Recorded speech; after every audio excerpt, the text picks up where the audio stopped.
unusual or challenging, our first instinct is to ask, why?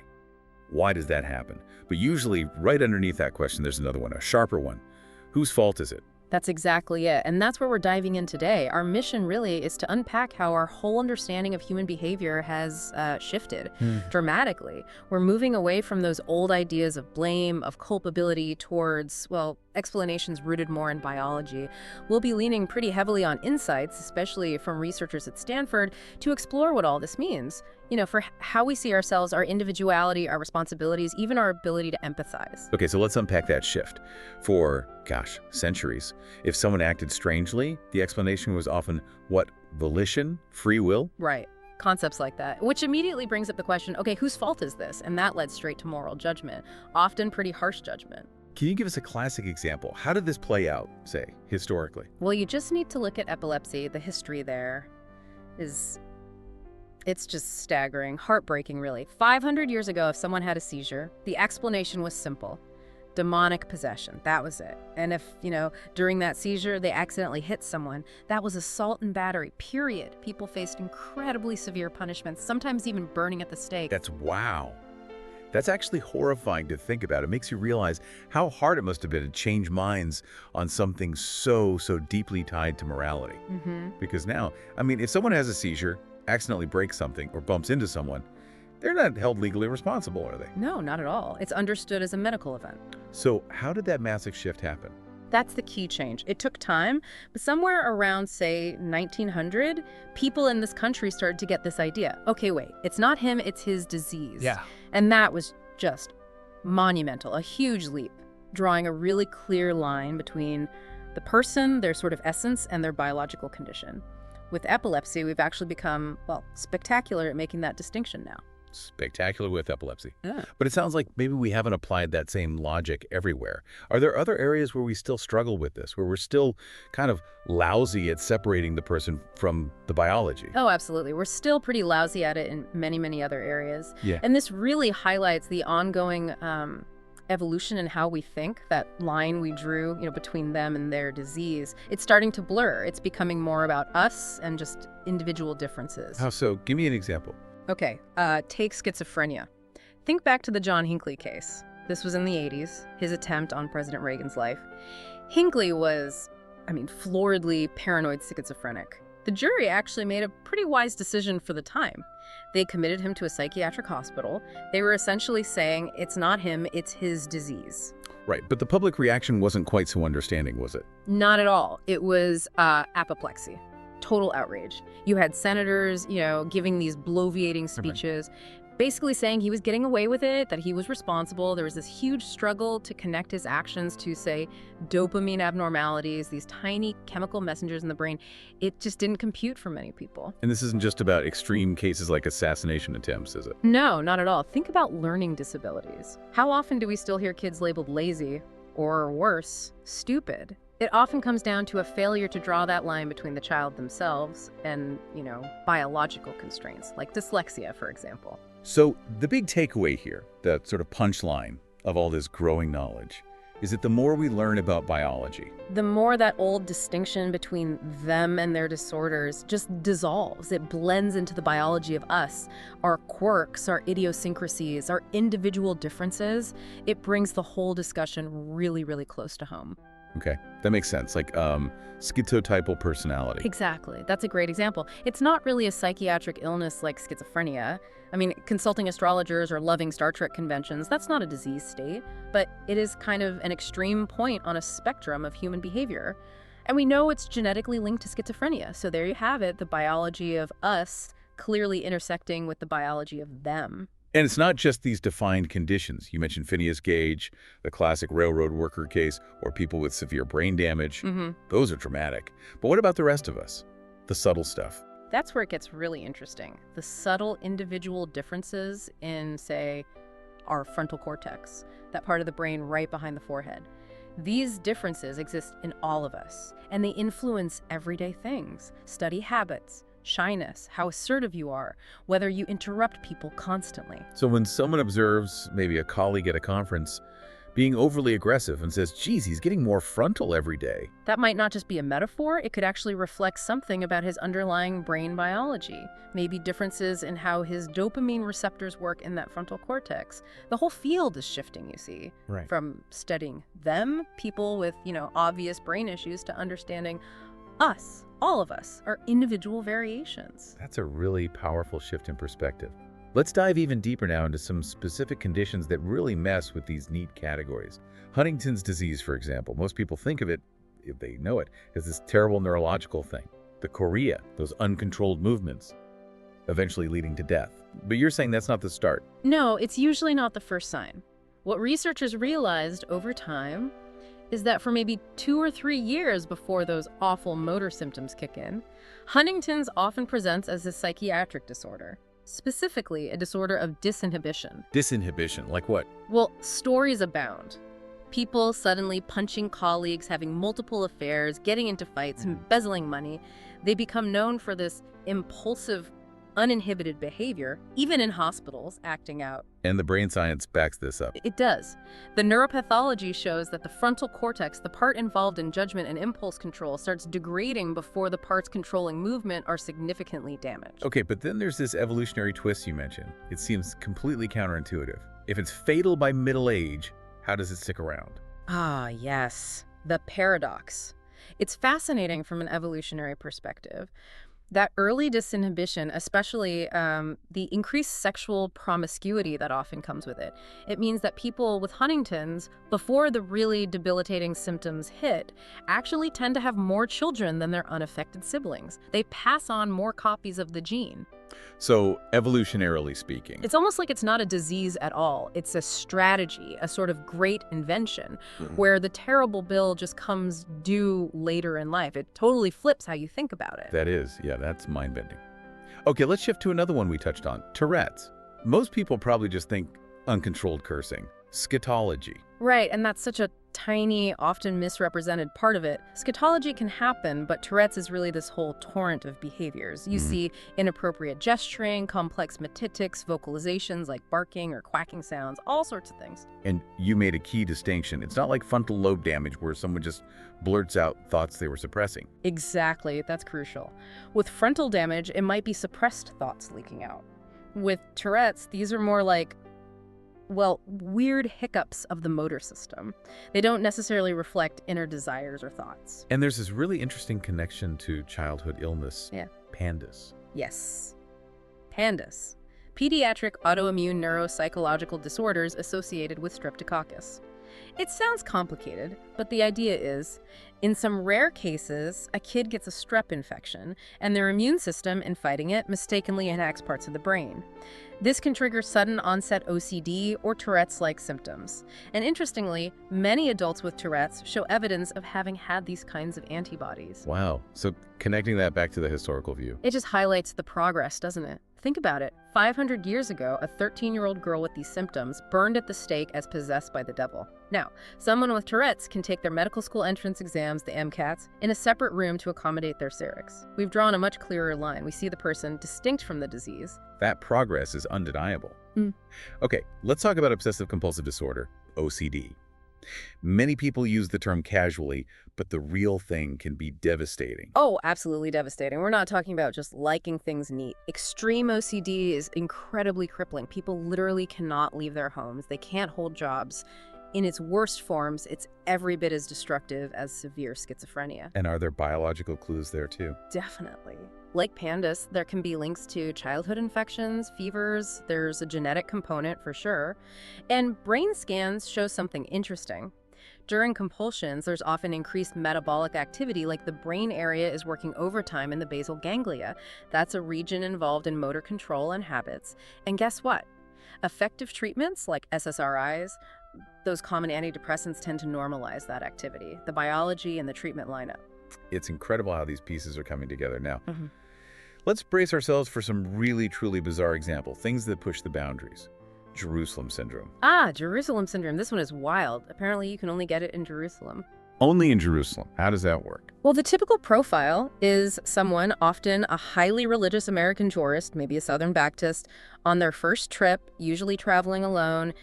and seriously jet-lagged, they arrive and they're just shattered. Jerusalem isn't just biblical landscapes. It's got traffic jams and McDonald's. It's a normal city.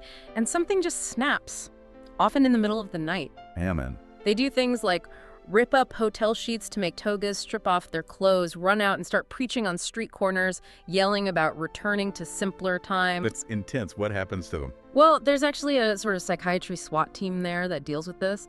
They take them to the hospital, give them some quiet time, maybe mild sedatives, and within a few days, their head clears. They're put on a plane home, and it never happens again. They get about 50 cases a year. It's a recognized thing. Unbelievable. Okay, what about Stendhal syndrome? Similar but different trigger. Similar idea, yeah. The official version is specific to Florence, Italy. The trigger, art. Specifically being completely overwhelmed by seeing, quote, one too many amazing, priceless, unmatchable frescoes. Too much beauty. Apparently. It leads to vertigo, nausea, sometimes manic states. People have been known to literally run through the streets like a wild boar, completely overcome. It's amazing how specific these triggers can be. Okay, Rapunzel syndrome. Sounds fairy tale-like. Less charming than the name suggests. It's related to trichotillomania, compulsive hair pulling, but this is compulsive hair eating, often picking hairs from brushes and eating them. That sounds dangerous. Extremely. Over time, the hair can form huge, indigestible balls, trichobezoars, in the stomach. These can cause blockages, and sometimes they have long strands extending up the esophagus. They often require surgery to remove and can be life-threatening, hence the Rapunzel name for the long strands. Goodness, okay, gets even stranger, right? Body integrity dysphoria. Yeah, this one is deeply unsettling. It used to be called apotemnophilia. It's a condition where a person feels intensely that their sense of self, their bodily integrity, requires a limb to be missing. They feel like a specific arm or leg doesn't belong to them. And they act on this feeling. They often go to extreme lengths, trying to arrange accidents, seeking out shady practitioners, secret physicians who might perform an amputation. It's an incredibly dangerous self-harm. It actually raises a really difficult neuroethics debate. In such cases, to prevent something truly disastrous, should controlled surgical amputation even be considered? It's been called a new way of being mad. Wow, that's profoundly challenging. And just to round out the bizarre, you mentioned a stroke case. Yeah, just a fascinating case report. Someone described as, kind of a tough guy, maybe a Hell's Angel type, suffers a stroke, and the damage leaves him with this sudden, inexplicable obsession with polka music, listening to it for like a dozen hours a day. It just shows the utterly strange ways things can go wrong biologically, leading to behaviors you'd never predict. So, looking at all these examples, from the more understood, like epilepsy, to the truly bizarre, like Jerusalem syndrome, what's the pattern here? Well, one thing is clear. Most of these conditions didn't even have names 10, 20, maybe 50 years ago. Science just keeps finding ways to categorize, to understand these variations, and the prediction is this will continue. More names, more syndromes, more labels will emerge as we understand the biology better. And the implication is? The implication, maybe the slightly unnerving one, is that eventually every single one of us is going to have 2 or 3 of those labels. The lines just keep blurring. That really hits home. It seems to challenge that core feeling we all have, doesn't it? That feeling of being completely, utterly unique, a singular flame of individuality. It does. It can feel threatening. It reminds me of that Arthur C. Clarke story, the 9 billion names of God. Remember, Tibetan monks use a supercomputer to print out all possible names of God.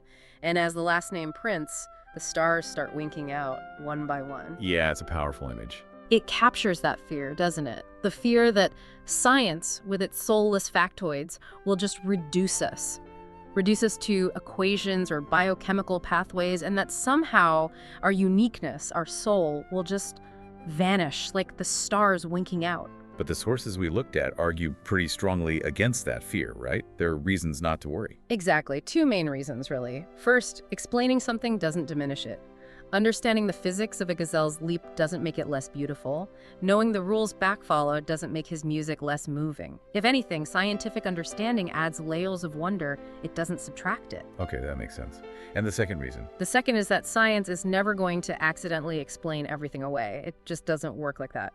Every time science answers a question, it generates like 10 new questions, and often they're much more interesting questions. It's like an infinite fractal of knowledge. We just keep finding more complexity, more detail, more mystery. So knowledge doesn't destroy mystery? Not at all. J.D.S. Haldane said it best. Life is not only stranger than we imagine, life is stranger than we can imagine. Science's real job isn't to cure us of mystery, but to constantly reinvent it, to show us deeper, stranger mysteries. Okay, so if our individuality and sense of wonder are safe, what about the societal impact, this growing biological knowledge? Is it dangerous? Or is it hopeful? Well, there's definitely a danger, a very real one. As we get better at identifying these biological markers and labels, there's a huge risk they get misused. Used as excuses, basically. And excuses to deny people opportunities, jobs, healthcare, fair housing, especially if they're already poor or lack connections. Oh, you have the gene for X, so no job for you, that kind of thing. That's a scary prospect. Yeah. But there's a flip side, a hope. Yes, and this is the crucial part. Hopefully what actually happens is the opposite. This knowledge should ideally foster a profound sense of compassion, empathy. It should compel us to extend an umbrella of protection. Well, just like we eventually learn to see schizophrenia not as demonic possession, but as a devastating disease needing care. We should learn to see someone compelled to count numbers for 8 hours a day because of OCD, not as weird or lazy, but as someone struggling with a biological reality that needs understanding and support. That leads to a really provocative thought from the sources about what healthy even means. Right. The idea that maybe when we describe somebody as being healthy, what we're really saying is we merely have the same diseases that everybody else does. We fit the norm. If that's the case, then understanding all this variation, all these labels, shouldn't lead to more stigma. It should lead to, well, a great deal more compassion. That's a powerful reframe. Which brings us to, well, you, the listener, your role in all this. One theme that kept coming up, maybe an irritating one because it makes things messy, is this idea of modulation. Ah, yes, modulation. The idea that most biological factors don't just cause behavior X, they modulate it. They influence pre-existing tendencies. They make certain responses more or less likely in certain contexts.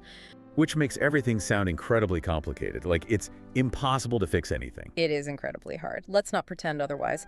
Making things better in a world this complex, it takes huge amounts of work, synthesis, tough choices. You get tired, but it is doable. Hard, yes. Impossible, no. It reminds me of a story about my father. He was an architectural historian. He used to teach these working class kids, and he'd apparently yell at them, telling them not to be whores of the wealthy, not to just spend their careers building palaces and fancy mausoleums for the rich and powerful. Wow, that sounds intense. It does. But the point, the deeper message, was profound. By telling them not to do that, he was acknowledging they had the power to make that choice. He was granting them the capacity to sin, as the source material put it. And by implication, he was also granting them the capacity to attain a state of grace through the choices they made in their work. It reminds me of Robert Oppenheimer after the atomic bomb saying, even now even physics knows sin. There's responsibility and knowledge and power. That's a powerful analogy, and it connects directly to the listener, right? Because many people listening, you likely have positions of privilege, power, resources, or you will. You're going to face these decisions, maybe in an ER, deciding whether to pump the stomach of someone who attempted suicide, asking, is it them? Is it their disease? What do I do? Or as doctors making quality of life calls, as judges grappling with culpability and sentencing, as legislators deciding where to put scarce resources. This stuff isn't abstract. Right. It becomes very real. And it's easy to feel paralyzed by the complexity, thinking we don't know enough or whatever we do might be wrong later. And that's where the final call to action comes in. Don't let complexity be an excuse for doing nothing. There's this analogy from archaeology. Sometimes you only excavate half a site. You leave the other half untouched. For future archaeologists, we'll have better tools, better techniques, better understanding. You do the best you can with what you know now, acknowledging that what seems certain today might look different tomorrow, just like epilepsy 500 years ago. If anyone is going to make a difference with this knowledge, it's going to be you. So the bottom line is, do something. And remember that crucial dichotomy. You don't have to choose between being compassionate and being scientific. You really don't. You can, and you absolutely should do both. what a journey. We've gone from, simple ideas of blame all the way to these incredibly complex, nuanced biological factors shaping who we are and what we do, and realizing how this knowledge really challenges how we see ourselves and calls for, well, maybe fundamentally new levels of empathy. Exactly. So maybe the final thought to leave you with as you mull over all this, if Health might just mean having the same common diseases or variations as everyone else. And if the landscape of human difference is constantly expanding as we learn more, how will you take this deepening understanding of our shared complex biology and use it? How will you extend compassion and try to make a meaningful difference in the world around you?